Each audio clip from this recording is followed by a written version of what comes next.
Welcome to This Week in Local, a Locology podcast featuring lively conversations about the local digital ecosystem, hosted by Locology analysts Mike Boland and Charles Laughlin. Hello, everyone. Welcome to This Week in Local. I'm Charles Laughlin, joined by my co-host Mike Boland. Mike, how you doing? Hey, Charlie. Doing well. Great. Mike, tell us about something you're working on. Yeah, so I'm looking at SIGGRAPH 2024 this week. SIGGRAPH, of course, the big sort of graphics conference, highly technical show for those unfamiliar. It happens every year. Anyways, the keynote this year. Actually, I think it's in San Francisco. Or at least Let's it was just say last it's year. San Francisco. Yeah. Yeah, so we'll go with that. So the keynote this year was sort of a bromance fireside chat with Mark Zuckerberg and Jensen Huang. And, obviously two players big in the sort of graphics space and AI space. Right. NVIDIA being just sort of the king of GPUs. But anyway, so they got into lots of topics. It was just sort of an awkward bromance, the whole thing. As a side note, they traded leather jackets. Sounds too awkward. I can't see that. Yeah. Anyway, but one of the parts I zeroed in on was they had just both released these platforms for sort of creating these animated, human-like, embodied AI agent. So it's like a chat bot, but it's like a photorealistic sort of face that's talking to you. And this is supposed to be sort of like the future of customer service. But anyway, they both sort of were talking about this for a while, pumping it up because they had just sort of launched these products. So I sort of took their comments with a grain of salt. But a few things they said had me sort of rolling my eyes, which is that, paraphrasing, in the future, every small business, so every restaurant and roofer and electrician and salon is going to have one of these. Just like today, they have a website or an email address or a social media account. They're going to have these sort of embodied human-like sort of chat agents, AI-driven chat agents that just handle all of their customer service. And of course, again, it's something you take with a grain of salt because they're doing their requisite selling. But I was sitting there thinking, do they actually believe this? And it's sort of tapped into sort of an ongoing pet peeve of mine, which is when it comes to the SMB space and SMB adoption of emerging tech, it's rampant with what's known as the Silicon Valley effect, which is the belief or the fallacy that regular folks out there, and in this case SMBs, care about and get excited about or can even understand all of these sort of technologies to the degree that us in the tech sector do. And it's been at the heart of a lot of sort of overspending, overinvesting, overexuberance of the last few tech cycles that, like, sure, what SMB wouldn't want to like do XYZ and run their business, faster and smoother and et cetera. And I think that holds up logically, but for those of us that actually know the SMB segment, know that it's not as simple. It's fragmented. Like, just getting them to know you even exist is a challenge, like before you even get to the value proposition, and all these other challenges that listeners of this show know well, so I won't sort of beat that horse. But it's the ongoing sort of, sure, all SMBs will be doing this before we know it sort of attitude that like we still continue to see, and we're just sort of not learning our lesson after really seeing over the last 20 to 30 years of SMB tech adoption, is that they don't follow rational thinking. They don't follow the things you think they're going to do. And again, the sort of level of excitement and, exuberance around this technology that we in the industry have. So it's really a question of like giving them the benefit of the doubt that maybe they don't actually believe this, but they're doing their requisite selling. It's sort of a question that's sort of open-ended of, are SMBs going to want this? In what time frame is this something they're going to want?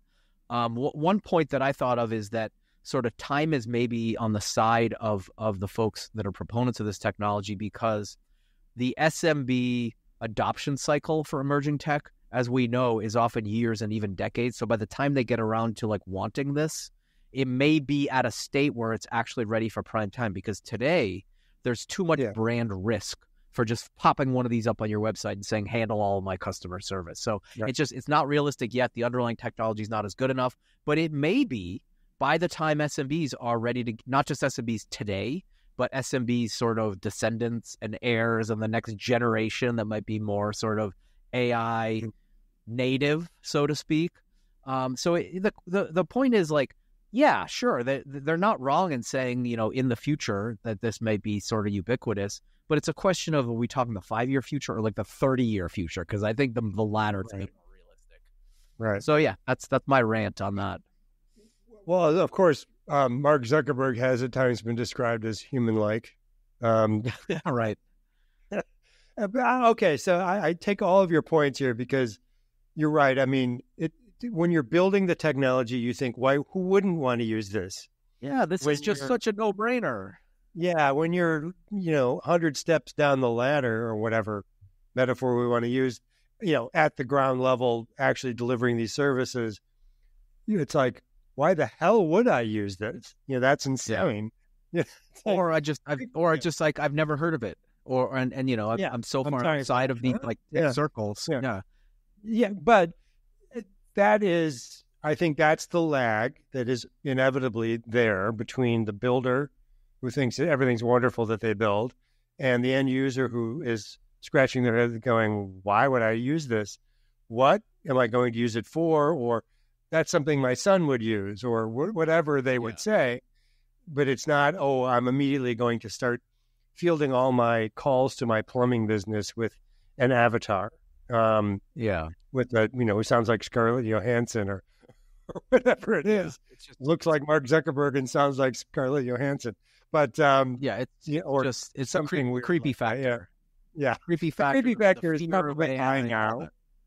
I haven't seen this. I don't know if you have, but I imagine it's one of those things. The creepy factor goes from an 11, and by the time it gets to a 2, maybe there's more adoption. I don't know if that's a driver, because the creepy factor is a very hard to define thing. We all sort of know it. Some people sense it more acutely than others. The uncanny valley, where if something is like sort of cartoon-like, like sort of Pixar-ish, it's friendly, it's cute. And if something is totally just like human, like you nail it 100%, that works. The uncanny valley is the area in between. Just if it's like almost human.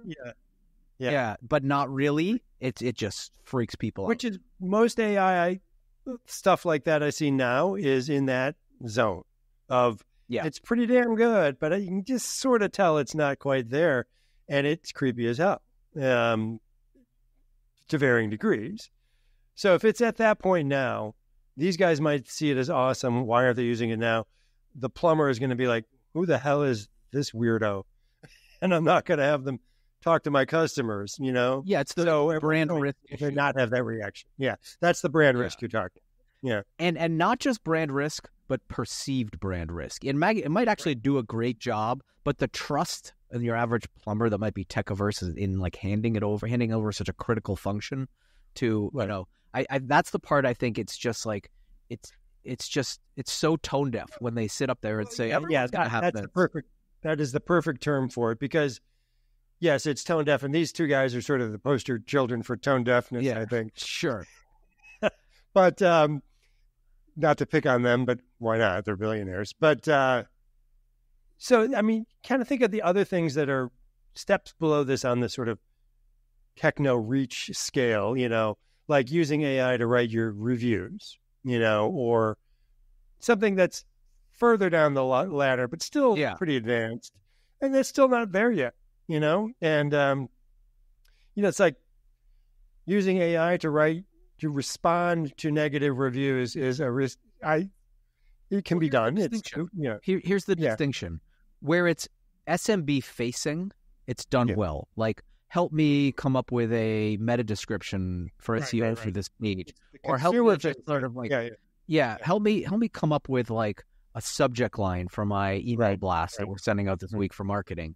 And SMBs actually love that. And when that's done, I think the smart folks have not even labeled it as AI, just label it as automation.